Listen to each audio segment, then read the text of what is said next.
in the exhibition as opposed to in practice. So I think what happens in practice, teams, they know what you're doing. Guys cheat the plays a little bit, but I thought we did a pretty good job on both ends of the floor. Obviously, you have to improve your spacing, post sealing with your big guys in the post, making solid moves, being aggressive on the blocks. Outside of David Crab, which obviously he's a solid player in the post, we got to get other guys being aggressive and score the ball. But overall, I thought we did a good job as a team. I thought we played hard from start to finish. And normally in games like that, they can get out of hand, where a lot of shots are being taken, out of control shots, and it's kind of a fun time. But I thought our guys stuck to the script and did a good job of finishing the game. Yeah, what would you say maybe specifically was better that you saw in game than in practice? Well, I think always in practice is always tough just because of the fact that you're going against each other. In most cases, guys know what you're doing in practice. If I call a play out in practice, I like to think the other team know what we're doing in practice, so they kind of cheat the plays, and that's fine because that's what happens in games. Teams scout your personnel, know what you like to do. They take things away, so you have to do a great job of executing in practice. And I think our guys, up into the exhibition game, did a good job of really locking in, being tougher in practice, mentally tougher, executing what we're trying to do. And I thought it carried over in the exhibition game. Sure. Defensively, some of the guys said that's what you guys kind of harped on after watching the film. Yeah. Yeah, right? I thought we did a good job defending. Now, I thought we did a poor job of boxing out and getting rebounds. We did a better job in the second half, especially Jabari. I thought he did a great job of going to get rebounds. He's a guy that should get 6 to 8 a night with his size and athleticism. But other than that, I just thought, those long rebounds, especially when the team shoot 27 three-point shots, most cases they come off long. So our guards did a great job. You watch on film, we talk about corralling the rebounds. We got 5 white jerseys, that's great. But the long ones, our guards have to keep those guys at bay and get those long rebounds. But I thought our positioning was good to get the rebound. But again, when the team shoots so many threes, you have to be prepared to get those long rebounds. I guess after all the stress and importance on rebounding, to have that kind of come up in the game has got to be a little bit frustrating. Not at all, not for me. That's why you play exhibition games. Sure. And the great thing for me with exhibition games and scrimmages, it gives you a chance to go back to the lab, so to speak, and you watch film, and you talk to your players about these are the things that we stress. Let's correct it. We don't want this to happen again. So for me, it's always great to be able to go through some, you see it in live games, and then to go back and try to correct it.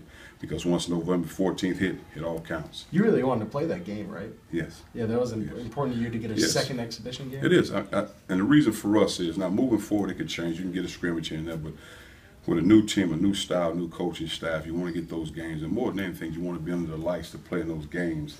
Because sometimes in scrimmages behind closed doors, and all of a sudden you get out in the lights, you're exposed to the fans and the atmosphere.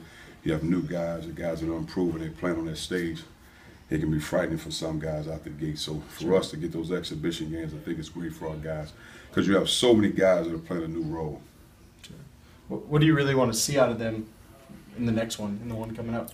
Well, I just, the thing we talk about, tightening up screws. Paying attention to detail, doing the little things consistently. Consistent with your box out, sprinting the floor, wing sprinting where it's supposed to go, taking care of the ball. 13 turnovers in the exhibition game is not bad. We try to get 10 or less throughout the season, so making good decisions with the basketball. Weak side defense, continue to do the things we need to do. Because I think if you're strong with your defense on the strong side of the ball, you got a chance to be good. I think if your weak side defense is good, you got a chance to be great. So you got to continue improving those areas. I thought it was interesting what you said, that you go into a game anticipating that the other team already knows the plays that you're running. How do you expect your players to adjust to those situations where the other team might actually have done a really good job scouting and does know the play you're going to run? Well, the thing about it in practice, again, I'll call it in practice, and both teams know it. Right. So now the defense can cheat the play a little bit. Now with that being said, you still have to be able to execute offensively. And the one thing we talk about, if you break down an individual play, then that means you get into the rim making a play. So that, what we talk about in practice, try your best to execute that play. We talk about a lot of things in practice, but the biggest thing we talk about perimeter guys is how to get open on the wings. Most teams, when they run the offense, they go to each wing. They try to hit a wing and execute the offense.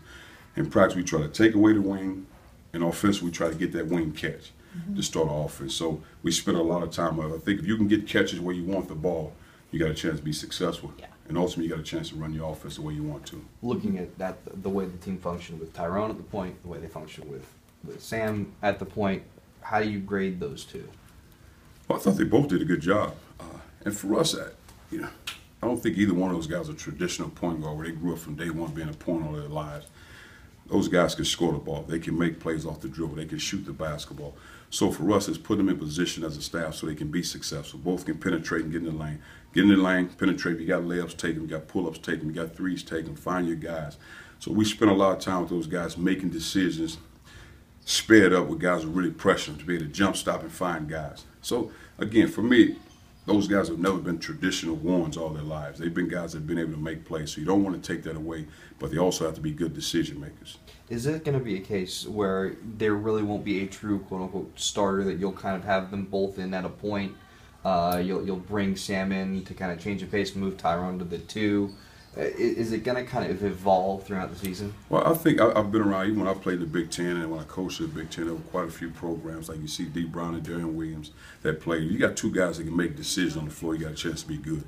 The more ball handlers and decision makers you have on the floor, you got a chance to be a pretty good team. So that means that minimize your turnovers on the floor and enhance your profile as decision makers and playmakers. So for me, the more ball handlers and decision makers, the better off we are.